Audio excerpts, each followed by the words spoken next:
जब एक मजबूत सरकार होती है तो वो सबसे पहले देश का हित देखती है, देश के लोगों का हित देखती है।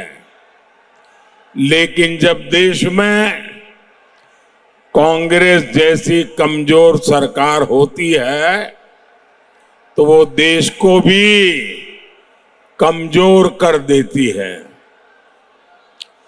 ऐसी कमजोर सरकार कभी भी देशवासियों का भला नहीं कर सकती। कोडरमा और इस क्षेत्र के लोगों को इन्होंने दशकों तक कमजोर सरकारों का रवैया देखा है।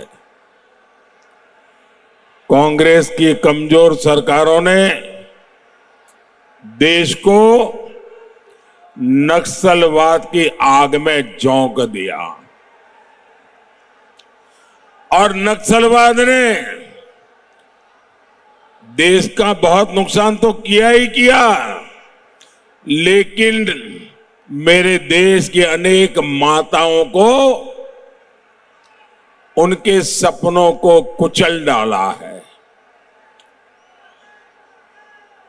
जो बेटे नक्सलवाद की राह पर जाके बंदूक उठा रहे थे, उन्होंने खुद को तो बर्बाद कर दिया, उस परिवार को बर्बाद कर दिया और उस मां को जिंदगी भर रोते रहने के लिए मजबूर कर दिया।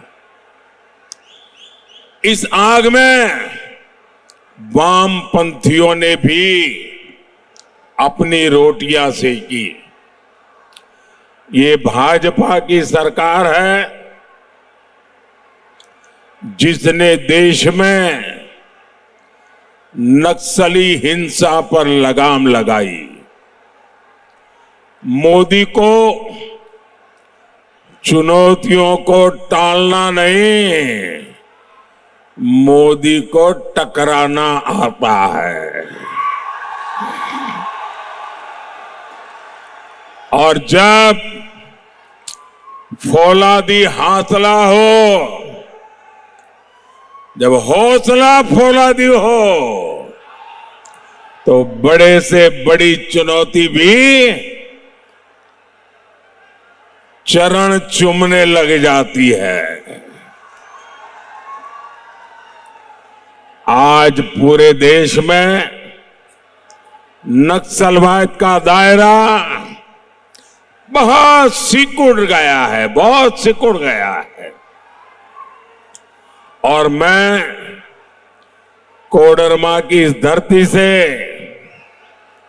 सभी देशवासियों को एक गारंटी दे रहा हूं, आतंक हो या फिर नक्सलवाद, मोदी अपने तीसरे कार्यकाल में इन पर बहुत बड़ा प्रहार करने का संकल्प ले चुकी है।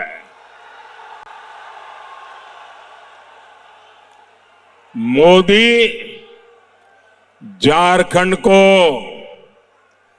फिर से नक्सलवाद का गढ़ नहीं बनने देगी।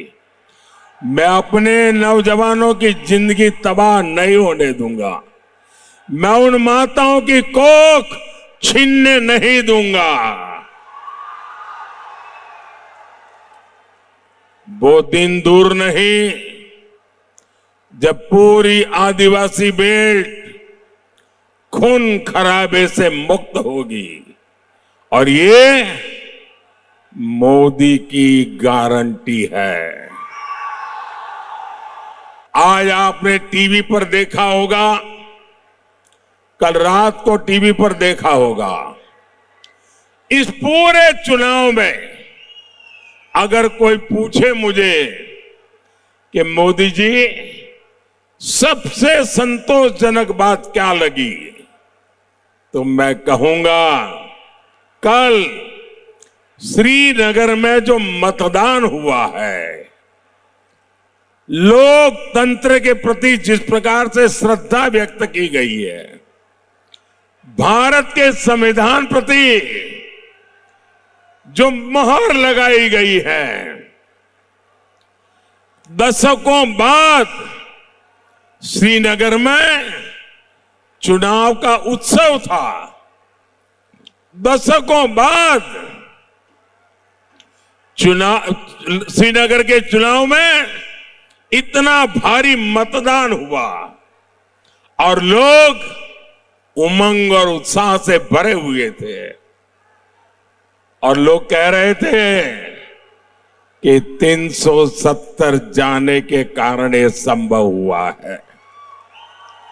लोग कह रहे थे मोदी के आने के बाद संभव हुआ है। इस एक घटना से ये बात साफ हो जाती है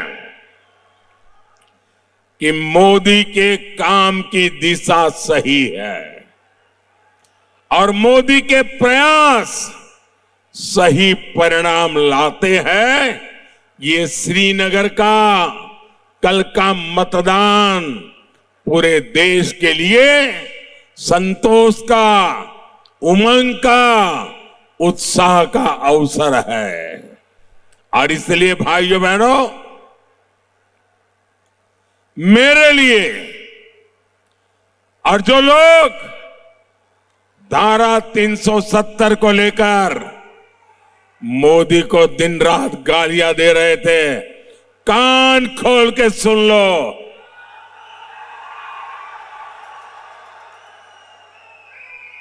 ये धारा 370 की दीवार हटी है, हमारे दिलों को जोड़ दिया है। हमारे सपने, हमारे अरमान एक साथ आगे बढ़ रहे हैं। भारत के लोकतंत्र के जीवन में इससे बड़ी कोई घटना नहीं हो। और मैंने डंके की चोट पे कहा हुआ है, छुपा करके नहीं कर रहा हूं। मैंने कहा था मैं भारत को भ्रष्टाचार, परिवारवाद और तुष्टीकरण से मुक्त होना के लिए अपना जीवन खपा दूंगा। जेएमएम, कांग्रेस, लेप, इंडी गठबंधन इन सारी बुराइयों का सबसे बड़ा मॉडल है। आपने देखा यहां कांग्रेस के एक मंत्री के कर्मचारी और कर्मचारी का नौकर, उसके घर में से नोटों के पहाड़ निकल रहे। भाई, ये नोटों के पहाड़ इतने बड़े हैं कि गिनते गिनते मशीन हाँफ जाती है। मशीन, मैंने तो मेरे जीवन में कभी नोटों का ऐसा ढेर आंखों के सामने देखा नहीं, पहली बार टीवी पे देख रहा हूं। इसके पहले कांग्रेस के सांसद के घर से नोटों के पहाड़ निकले, ये भी पूरे देश ने देखा। मुझे बताइए, ये सारे जिनके यहां से पैसे निकल रहे हैं, ये किसके करीबी है? अफसरों के घर से पैसे निकले, वो भी उनके खासम खास। नेताओं से यहां निकले पैसे, वो भी उनके खास। नौकरों से पैसे निकले, वो भी उनके खास। मतलब ये इनके सिर पर किसका हाथ है भाई? यही तो लोग है ना। ये जो भी करते हैं वो शाही परिवार के इशारे से करते हैं। आपके गांव की सड़कें, पुल, नहरें नहीं बनी, वो आज भी खस्ता हाल है, क्योंकि वो पैसा मंत्री जी के यहां पहुंच जाता है, उनके कर्मचारी के यहां पहुंचता है, उसके नौकर के यहां पहुंचता है। साथियों, ये तो अभी शुरुआत है। मैं तो और ज्यादा खजाने खोजने वाला हूं। मैं चोरों को नींद से सोने नहीं दूंगा। मैं उनकी नींद तो उड़ा दूंगा, उनके खजाने भी खाली करके रखूंगा। ये पैसे आपके हैं, इन पैसों के मालिक आप हैं। कोई चोरी लूट नहीं कर सकता है। मोदी इन पर कड़ी कार्रवाई कर रहा है और इसलिए ये मोदी को गोली मारने की बातें करते हैं, मोदी को गोली गालियां देते हैं।